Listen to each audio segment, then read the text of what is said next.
Now, cytoskeleton. Cytosol has three-dimensional network of fibrous proteins that form cytoskeleton.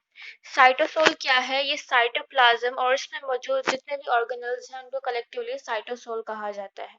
तो cytosol में three dimensional network of fibrous proteins present है। रस्सियों की तरह का एक नेटवर्क फैला हुआ है जो कि प्रोटीन से मिलकर बना है। कौन सी प्रोटीन्स? Fibrous proteins. इन प्रोटीन्स को साइटोस्केलेटन कहा जाता है। ये जो ब्लू ग्रीन रेड आपको नजर आ रही है ये सारी क्या है? साइटोस्केलेटन है।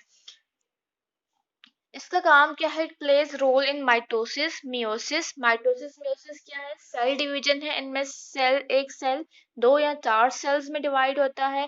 साइटोकाइनेसिस, साइटोकाइनेसिस कहते हैं साइटोप्लाज्म की डिवीजन को। साइटोप्लाज्म डिवाइड होता है तो फिर आगे जाकर दो सेल्स बनते हैं।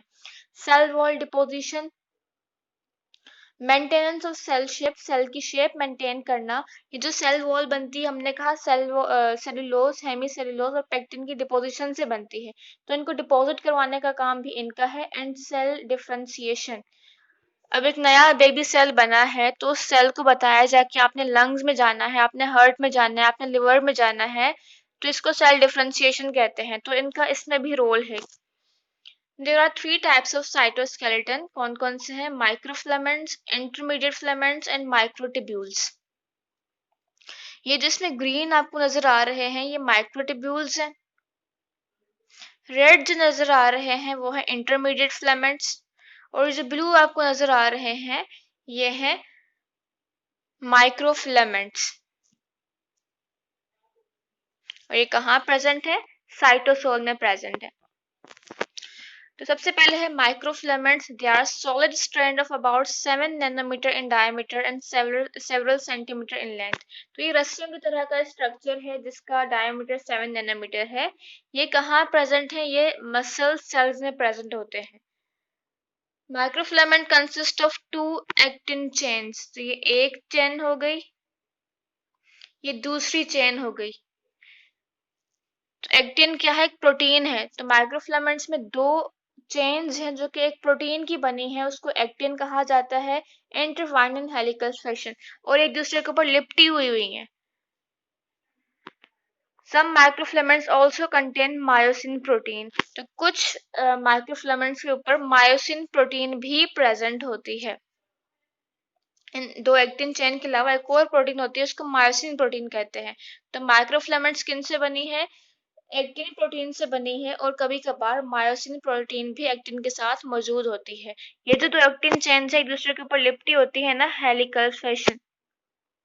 काम क्या है? दे हेल्प इन मसल कॉन्ट्रैक्शन। ये मसल सेल्स में प्रेजेंट है तो मसल की कॉन्ट्रैक्शन करवाएंगी। मसल कॉन्ट्रैक्ट करवाएंगे तो हम तभी कोई काम कर पाते हैं।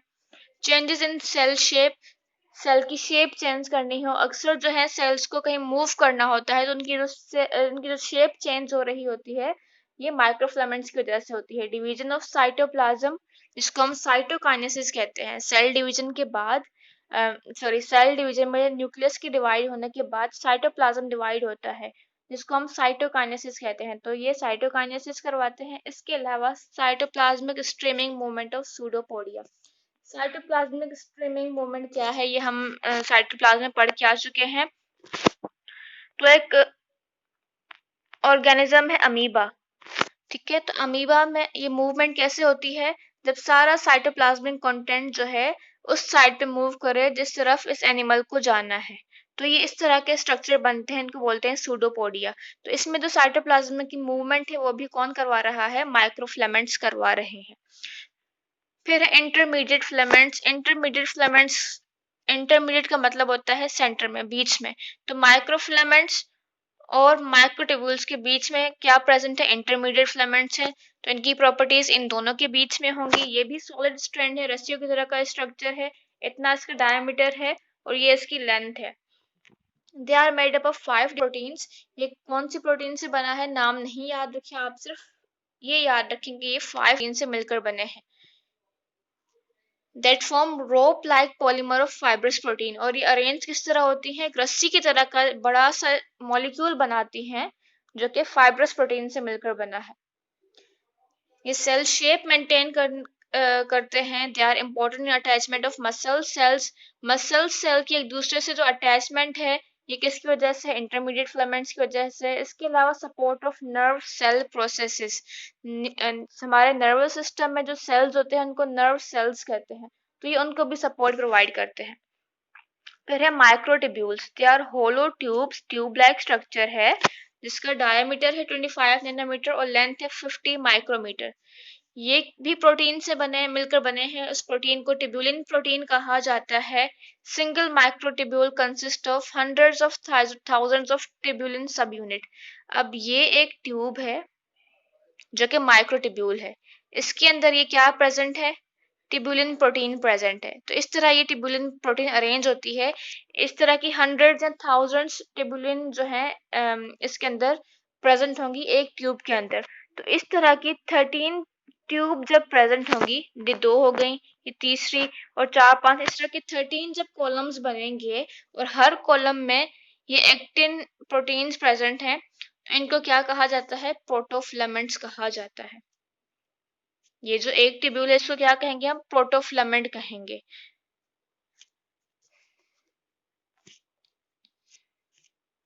फंक्शन क्या है, they are responsible for movement of chromosomes during cell division.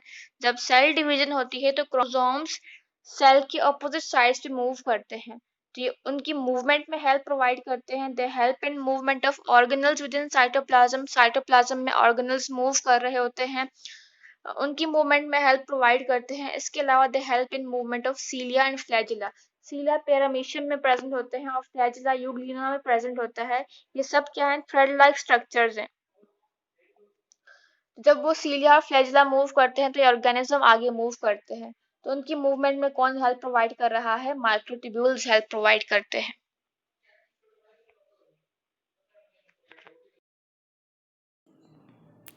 अब है राइबोसोम्स। इस सेल में आपको ब्लू कलर के छोटे ग्रेन्यूल्स नज़र आ रहे होंगे, ये वाले। ये जो ब्लू ग्रेन्यूल्स हैं इनको राइबोसोम्स कहा जाता है। राइबोसोम्स को ये नाम क्यों दिया गया, because they contain high concentration of ribo nucleic acid. क्योंकि राइबोसोम्स में इसकी कंसनट्रेशन बहुत ज़्यादा है। राइबो न्यूक्लिक एसिड, आरएनए की कंसनट्रेशन बहुत ज़्यादा है। और आरएनए क्या है, एक न्यूक्लिक एसिड है। ये यूकैरियोटिक और प्रोकैरियोटिक सेल्स दोनों में प्रेजेंट हैं। और काम क्या है इनका, प्रोटीन सिंथेसिस का, प्रोटीन बनाने का। प्रोकैरियोट्स में एक इस तरह प्रेजेंट हैं, they are found freely dispersed in cytoplasm. ये जो बीच वाला साइटोप्लाज्म है प्रोकैरियोटिक सेल्स में, ये पूरे साइटोप्लाज्म में स्कैटर्ड होते हैं, फैले हुए हर जगह प्रेजेंट हैं। जबकि यूकैरियोटिक सेल्स में ये साइटोप्लाज्म में भी डिस्पर्स्ड हैं, साइटोप्लाज्म में भी फैले हुए हैं, जैसा कि आपको यहाँ नज़र आ रहा है डायग्राम में। इसके अलावा ये पर्पल, ये जो चेन आपको नज़र आ रही है, ये है एंडोप्लाज्मिक रेटिकुलम। हम रफ एंडोप्लाज्मिक रेटिकुलम पढ़ चुके हैं। हमने पढ़ा था कि उन पर राइबोसोम्स अटैच्ड होते हैं, तभी वो रफ होते हैं। तो यूकैरियोटिक सेल्स में राइबोसोम्स साइटोप्लाज्म में भी प्रेजेंट हैं और ये जो एंडोप्लाज्मिक रेटिकुलम है इसके ऊपर भी प्रेजेंट हैं। दीज आर मिलियंस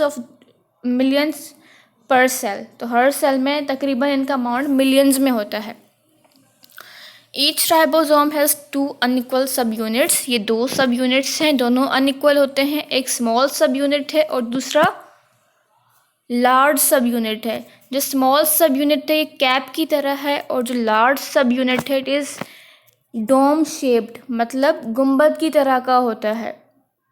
तो the larger subunit is dome shaped and smaller subunit forms cap on flat surface of larger सब यूनिट।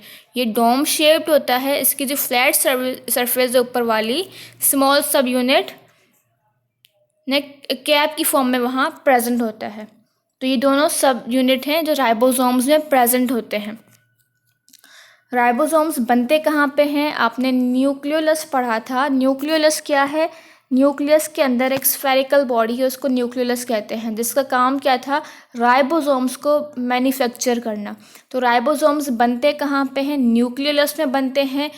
न्यूक्लियोलस कहाँ है, न्यूक्लियस के अंदर है।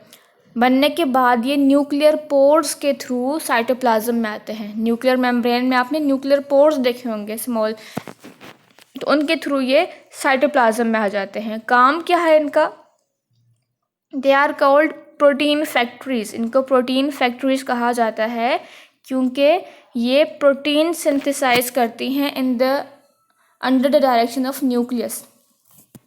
राइबोसोम्स को प्रोटीन फैक्ट्रीज क्यों कहते हैं, ये रीजनिंग पूछा जाता है तो आपने क्या कहना है, because under the direction of nucleus they produce proteins.